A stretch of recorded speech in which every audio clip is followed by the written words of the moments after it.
Mesdames et messieurs les conseillers, mesdames et messieurs les journalistes, chers invités, depuis le 15 février 2015, notre commune a suscité une attention particulière de la part des observateurs de l'échiquier politique local et national.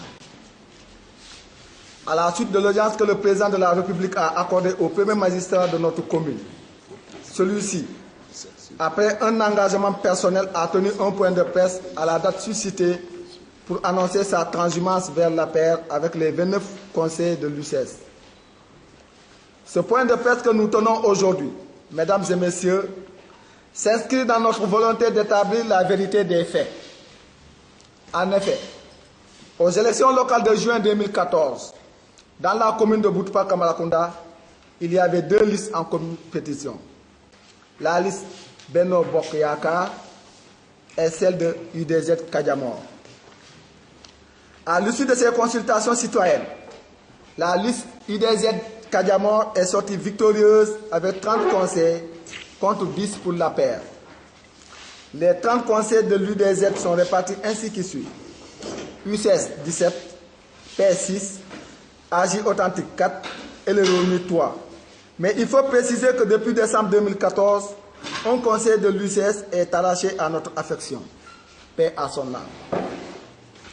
Donc aujourd'hui, déclarer que l'UCS a 30 conseils ne relève que de la démagogie politique. Deux choses sont à préciser. Soit les 13 conseils alliés sont comptabilisés sans être consultés au préfet de l'UCS, ou ces alliés ont fait allégeance à l'UCS au lendemain de notre victoire. Il n'en est rien de ces deux formules. Permettez-nous de vous dire que non seulement nous avons conservé nos identités politiques jusqu'à ce jour, mais il faut noter que certains conseillers de l'UCS, dont le deuxième adjoint au maire, M. Salif Badji, ici présent, n'a pas valsé. Vous savez, les raisons évoquées ne nous rassurent pas, d'autant plus que nous n'étions pas consultés ni en amont ni en aval de la déclaration. Le président Macky Sall est élu pour satisfaire les besoins des Sénégalais dans tous les secteurs, dont les populations de Boutoupa-Camaracounda qui font partie intégrante du Sénégal. Donc, fonder une transhumance sur ces promesses, même réalisées, n'est que chantage politique. Nous incarnons notre identité politique au service du peuple sénégalais en général et de notre commune en particulier. Nous décidons de rester zen, c'est pour avoir notre liberté de parole, pour dénoncer toutes les irrégularités d'ordre fonctionnel par le pouvoir central ou déconcentré. C'est dans l'opposition que nous avons demandé et obtenu majoritairement les suffrages de nos concitoyens.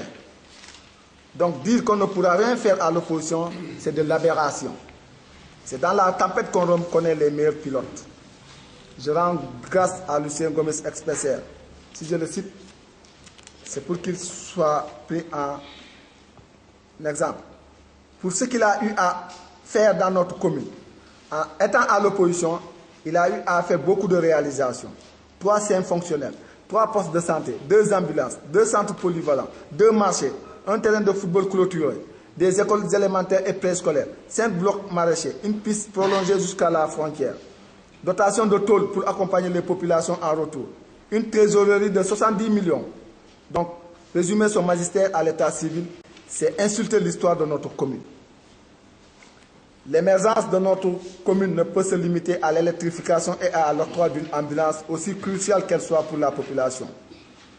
Qu'allons-nous faire de l'emploi des jeunes, de l'allègement des travaux de nos braves femmes, du relèvement de notre tableau médical, du bâtiment du tronçon Agnac-Boutoupa, du retour de nos populations réfugiées ou déplacées, de la valorisation de nos cultures, de l'obtention de lycées dans la commune, avec une répartition équitable et judicieuse de nos ressources.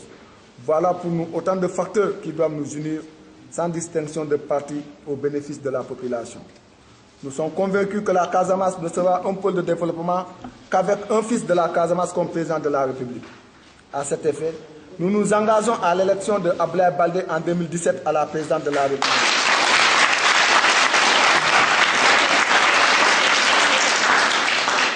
Mesdames, Mesdemoiselles et Messieurs, merci de votre aimable attention.